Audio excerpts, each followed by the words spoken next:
Pour fonctionner, un établissement de santé a besoin d'une gestion financière performante.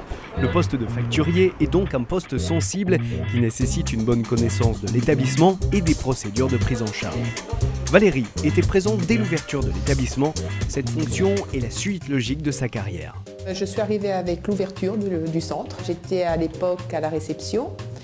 Après, on a ouvert un service d'hospitalisation de jour.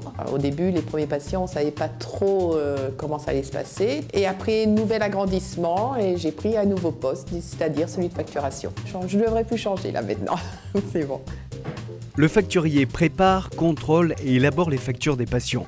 Il gère la relation avec l'ensemble des caisses et des mutuelles afin de faciliter les remboursements.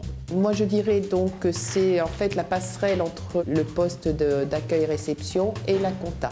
Donc mes collègues de l'accueil font leur entrée. Après, moi, je fais toute la préparation à la facturation. Je facture une fois par mois pour les gens qui restent longtemps et je gère également toutes les relations avec les caisses et les mutuelles pour après la facturation. J'aime bien parce que j'ai l'impression d'aider les gens.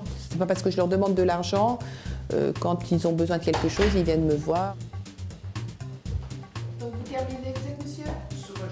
Donc vous terminez aujourd'hui ? Ce métier demande une grande rigueur, un sens aigu de l'organisation, mais aussi beaucoup de diplomatie et de patience pour faire face à des situations délicates. Quand arrive la fin du mois, que je suis en grosse, ce qu'on appelle la grosse facturation, c'est-à-dire la facturation de tout le monde, donc je la prépare, je l'envoie à la caisse, j'envoie aux mutuelles et surtout, je préviens les gens qu'il faut qu'ils passent me voir parce qu'ils ont une facture à régler, donc je leur explique ce que c'est, tout ça. Sinon, s'ils ne peuvent pas se déplacer, je préviens les familles. Et puis là, j'ai beaucoup de contacts avec les gens parce que du coup, tout le monde vient. Même s'il n'existe pas de formation spécifique pour ce métier, de bonnes connaissances en comptabilité et un parcours réussi en secrétariat aideront à convaincre les employeurs de la pertinence de votre candidature. Aujourd'hui, c'est vraiment un poste qui est clé dans les établissements parce que c'est la personne qui va permettre de faire rentrer les ressources monétaires dans l'établissement.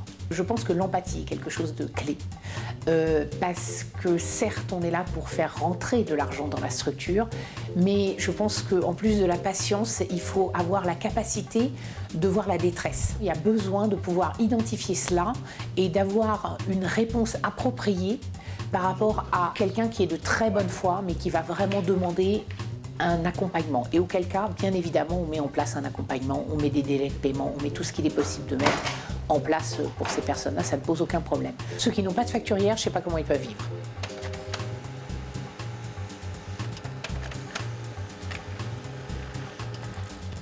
Cette spécialité, peu connue du grand public, est pourtant essentielle au fonctionnement des établissements de santé.